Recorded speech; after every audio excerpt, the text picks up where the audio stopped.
In this video, I'm going to show all the materials and tools I use to create my art. I'll explain the types of clay I use, the type of glue I recommend, all the tools I find useful, some even essential, and some tricks and tips. Also, I'm going to talk about the molds I have, where to get them from, and what I would recommend. So this is one of the most frequent questions I've been asked. What type of clay I would recommend, what type of clay I use.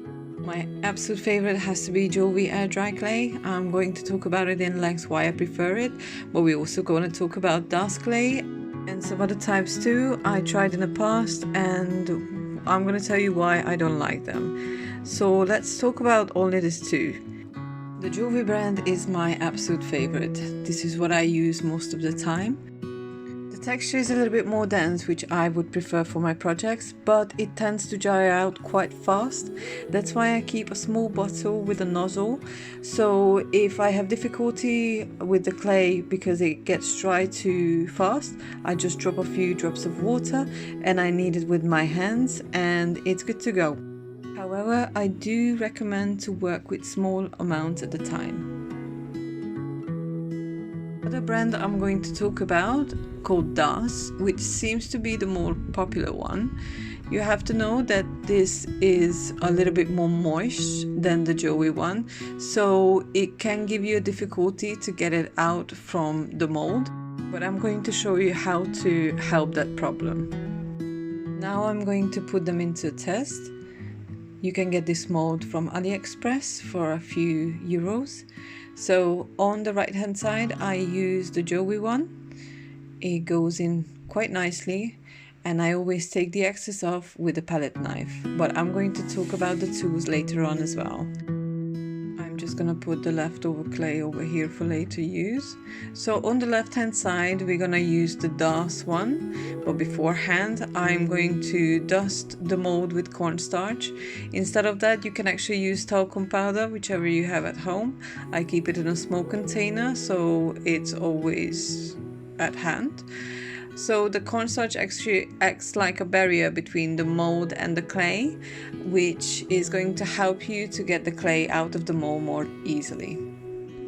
Don't worry too much if you break the clay while taking out the excess. You can always put a little bit more in. So as you can see on the left, the DAS one comes out quite okay. And the right hand side one is the Joey one, which just pops out quite easily. That's why I prefer it too. As I mentioned before, I actually have tried other brands as well, but I found most of them too wet to work with, and all of them had this really weird chemical smell to it, which is quite unpleasant when you have to work with it. To keep the clay fresh and to avoid drying it out, I just usually put a rubber band over the package until next use. Also, a lot of people ask me what type of glue I use for my projects. I actually always use wood glue because it dries quite fast and it dries actually very, very strong. Keep it in this small container for practicality. It's much easier to use it with just the brush like this than using the bottle all the time. Also, when exposed to air, it gets really, really thick. I use one of the cheapest brushes because if I forget to wash it out or if it dries, then you would have to throw the brush out. One of the most essential tools I have are these palette knives. They don't have to be any expensive brand, any type would do. I actually use them to take off the excess clay of the mold, and it works very, very well. I'm just gonna quickly show you how well it actually works for me. So when you put the clay into the mold, you have to push it into every crevices. But when you use a palette knife instead of every other knife, it actually just slides through. You do have to clean it, but look how well it takes off the excess. As I mentioned before, I do recommend to clean it before every use because the clay dries on it quite fast. You can use it, your fingers, your baby wipes, whichever you prefer. This tool set is the second most essential one for me when I'm creating my projects, because they are absolutely fantastic to add some extra details to help push the clay onto the surface while it's gluing, and it only costs a couple of dollars or euros on the internet, and this set I have for the last 3 years, so they're quite durable as well. I also have these tools. These are for sculpting. You can buy them in any kind of craft store or order them online. These are more for sculpting, but I found them quite useful to have. Also, these are, I believe, nail painting tools, which are still absolutely fantastic to add tiny little details to your art.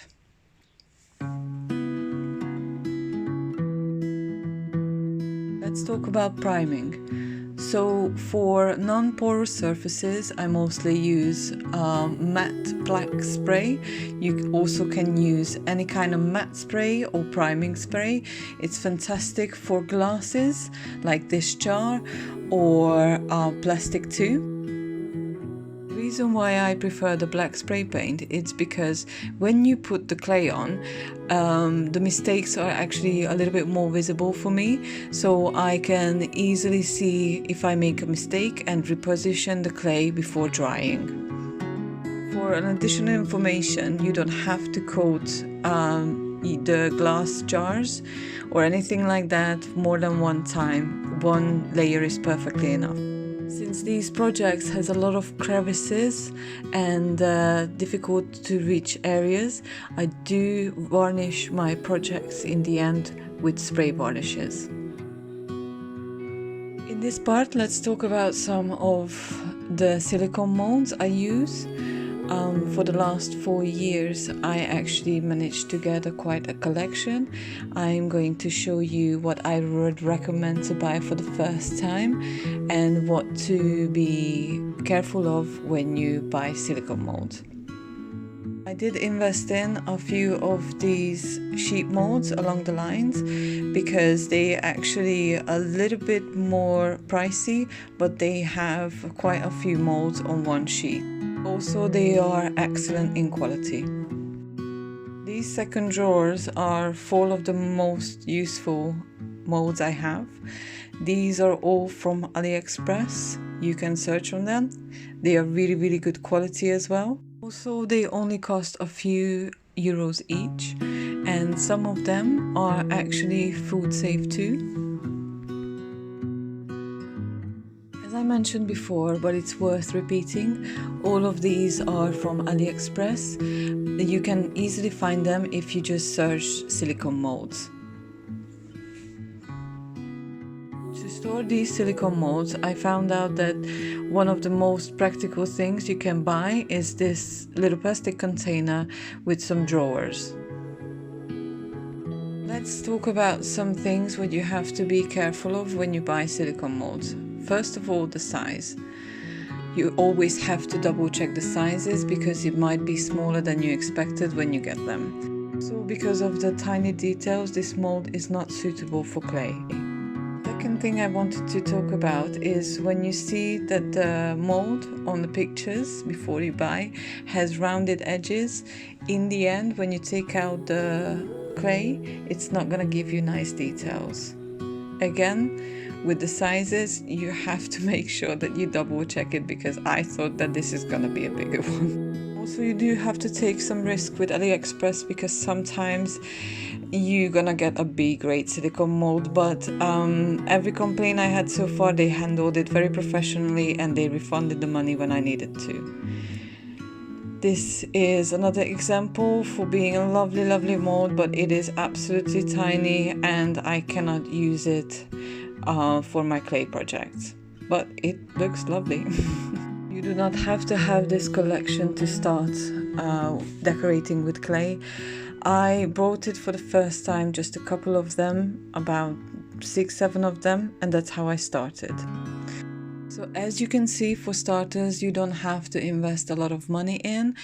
With the tools, the molds, the clay, the varnish and the spray and the glue, It cost about 30 to 40 euros to start with, and most of the tools are last you for a very, very long time. I hope you enjoyed this video. Thank you so much for watching and have a lovely day. Bye!